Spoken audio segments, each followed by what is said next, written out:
Hello, everybody. Today is the 17th of July, the year 2021, and welcome back to COVID Report of the Weeks. So, how is the situation this week, Mr. Wang? Okay, Mr. Washi. For this week, the numbers of infected people are still high, and the country with the highest numbers of infected people today is Indonesia. What's the top three countries with the highest number of COVID-19 cases in total? So the first place is United States. They have 34 million people. Second is India, 31 million people, and third is Brazil, 19 million people. And how about Thailand? What's the situation in Thailand currently? So for Thailand in this week, the number of infected people is higher than last week, starting from Sunday, July 11, with a number of 9,539 people. After that day, the number of infected people began to increase steadily. Today, the 17th of July, the number of infected people in Thailand are 10,082.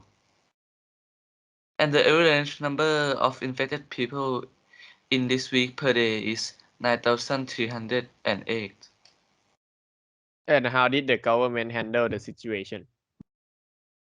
So the government has come out to say that after this, the lockdown will be more stringent.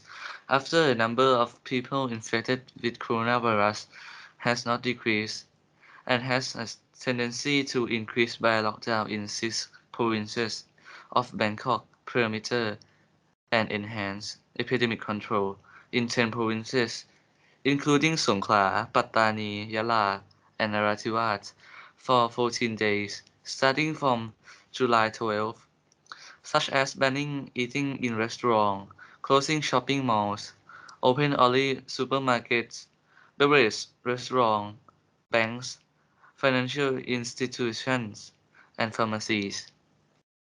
Whoa, that's a long time of quarantine, and a lot of places got closed too. Yes, so after the lockdown, the number of infected people will increase or decrease. We will have to wait and see it. Yes, I agree with you. Only time can tell. And talking about time, unfortunately, the time has run out for this week COVID report. See you again later. Goodbye. Now, let's move on to the general news sections. Okay, so this week we are going to talk about the assassination of Haiti's president. Tai, can you roughly tell us what happened? Yes, well, Haiti President Jovenel Moise was assassinated in his private residence in the capital, Port-au-Prince on 7 July. The president was shot 12 times and had bullet wounds to his forehead and several to his torso. He died at the scene and was found lying on the floor on his back, his shirt soaked in blood. The First Lady, or his wife, Martine Moise, was also shot, but survived. She has been airlifted to Florida in the US and is said to be in a stable condition. Did we know who shoot him? Haitian police say a group of mainly foreign mercenaries, 26 Colombians and 2 Haitian Americans, made up the group that carried out the killing. They have also arrested a Haitian man whom they suspect of having played a key role in organizing the attack. There are 28 suspects in total, of which 20 have been apprehended, 3 have been killed, 5 remain at large. Video footage also shows armed men dressed in black arriving in several vehicles. A man thought to be a security guard appears to have been forced to lie face down in the street, while another man can be heard shouting in English over a loudspeaker. DEA operation. Everybody stay down. Oh, so they disguised themselves as DEA? Yes, and the government said that the gap between the property's gatehouse and the residence was littered with cartridge cases, indicating that multiple shots were fired. However, the only people injured by bullets were the president and his wife, a fact which has raised a question about the possible complicity of the president guards. If they are in charge of the president's security, where were they? Oh, so you're telling me that a group of mercenaries broke into the president's house with the intention to kill him and his wife? Yes, you are definitely correct. Whoa, that was a big loss for the Haiti. And he's a great man too. And do we know who hired them? Haitian police announced on 11th of July they had arrested a key suspect in the president assassination.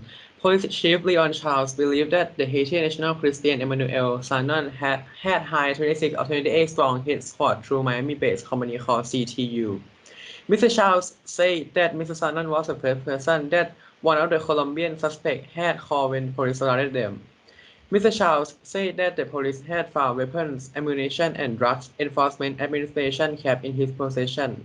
He added that suspect had called two other individuals while they tried to escape, but the police chief did not yet reveal their identities. The police chief suggests that the Colombians might have been duped by Mr. Sanon, who was planning to become Haiti president.